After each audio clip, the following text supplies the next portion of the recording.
little drive here. The car is so dialed in. There's almost no rattles, no, you know, quirks or anything. It's very solid.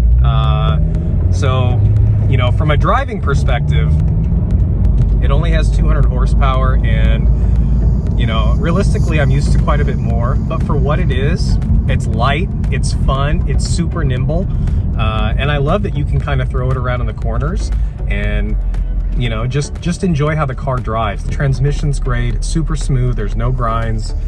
And from a form factor perspective, it's perfect. I mean, I never have more than me and one other person anyway in the car, which is rare. It's usually a dog.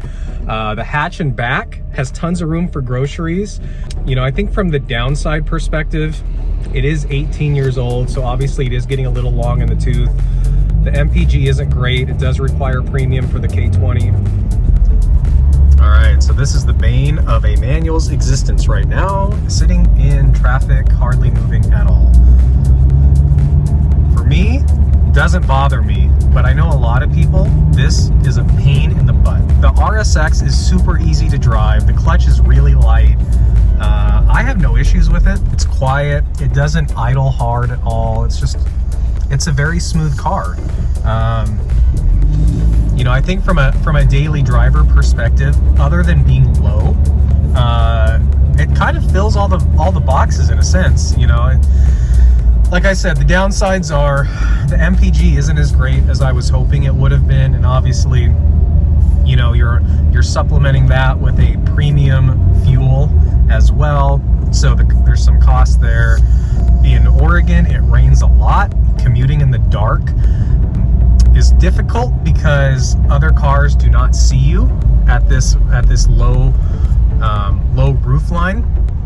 So you get merged into a lot, which is scary. And also where semi trucks are, you're right in that line of water spray when you're in a rainstorm. So your car is essentially not only engulfed in water and it's hard to see and be seen, but your car also gets filthy after it drives in the rain. So just a couple things to note, but obviously those are the downsides. The positives, super fun to drive, very easy to drive. It really harkens, I think, to an Integra interior as well, just obviously upgraded, so you can see the lineage there.